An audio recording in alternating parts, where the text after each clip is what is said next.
Nguhaye ikaze wakoze subscribe kuri Onos TV. Kandi nawe utarayikora uyu nguyu n'umwanya mwiza wo kuyikora kugira ngo tujye tubana mu makuru yacu ya buri munsi atandukanye. Uyu munsi rero amakuru nkuzaniye na makuru agiye kukumenyesha ibyamamare bimwe mu byamamare leta ya Kongo yagiye igerageza gukoresha kugira ngo baharabike u Rwanda bitewe n'izina bafite, bitewe n'abafana bafite yaba ku mugabane wa Afrika ndetse n'i Burayi n'ahandi hose ku isi. Uyu munsi nayo ngayo makuru ngiye kukuzanira, ndaza kukubwira bamwe mu bahanzi bagera kuri 4 ndetse n'amafaranga bagiye bahabwa ndetse n'ibyo bagiye bakorerwa bagiye banga gushyira mu bikorwa umugambi wa leta ya Kongo wo guharabika u Rwanda. Yes, ndahera ku witwa Koffi Olomide. Kirango nayo mubyibuka neza mu mwaka ushize nibwo yakoze ikiganiro kuri televiziyo y'igihugu, maze abazwa n'umunyamakuru ko afata intambara iri kubera mu burasirazuba bwa Kongo iri guhuza M23 ndetse na FARDC n'indi mitwe yitwaje intwaro.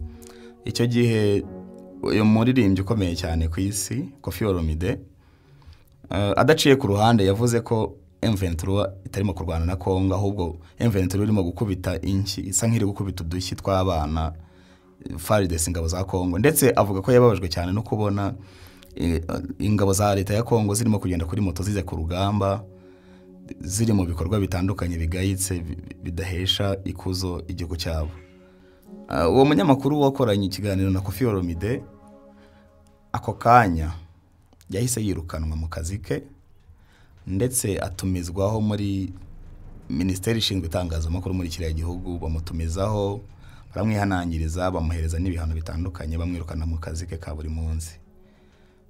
Ikintu gitangaje Koffi Olomide nawe baramwikomye, bamwe mu bafana bamucikaho baramutuka cyane mu makomenti bagenda bamuharasinga mu buryo butandukanye, ariko we yari yagaragaje uruhande ahagazeho, uruhande abagamiyeho ku kijyanye n'intambara iri kubera mu burasirazuba bwa Kongo.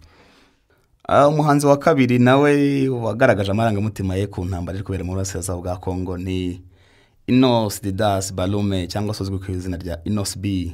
Uyu musore muto cyane yavutse ku itariki 5 z'ukwa gatanu mu mwaka wa 1997.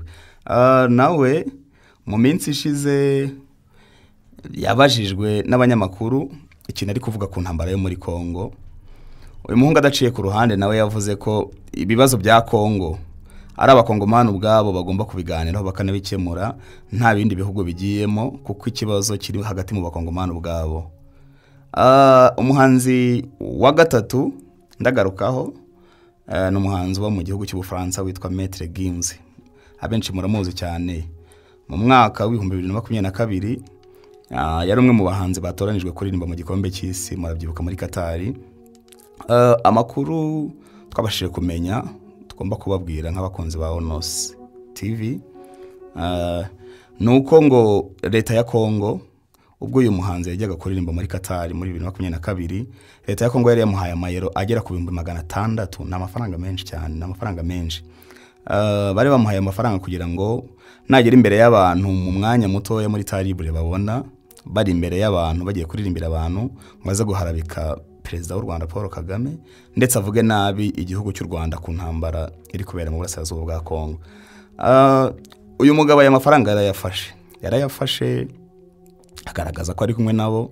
Amaze kuyafata bamwe mu bateguraga ibitaramo barabimenya, basamira hejuru ayo makuru, bahita bagenda baramubwira ngo aya makuru nuramukora bisi Rwanda nkuko Kongo yabigusabye, urahagarikwa kuririmba no gukorera ibitaramo ku mugabane w'i Burayi wose, kandi na Kongo yagutumye nuramukubivuze FIFA irayihana kutazakina igihe kirekire batigeze batangaza icyari cyo. So uyu muhanzi Maître Gims akimara kumva aya magambo y'abateguye iki gitaramo yahise ahindura umwanzuro we. Ageze imbere y'abantu leta ya Kongo itegereza ko avuga, baraheba ntiyabakivuze ubutumwa yari yatumwe na leta ya Kongo. So undi muhanzi wa kane ni Daju, ni murumuna wa Maître Gims n'ubundi. Uyu Daju nawe yagiye atumirwa kenshi mu Rwanda, akagenda bisubika agaragaza ko adashaka kuza ku nshuro ya mbere, ku nshuro ya kabiri, ariko nyuma yaze kuganira n'itangazamakuru biza kumenyekana ko Daju ngo adashobora kuza mu gihugu kirimo guteza imirwano mu gihugu cyabo. So ngayo nguko rero bakunzi ba Onos TV, nicyo ngicyo nababwira kuri bamwe mu byamamare bagenda bagira ikintu bavuga ku ntambara iri kubera mu burasirazuba bwa Kongo. So mu gihe abandi bazagira icyo bavuga tuzabibagezaho. Wowe utarakoze subscribe, umwanya n'uyu nguyu, murakoze cyane. Onos TV.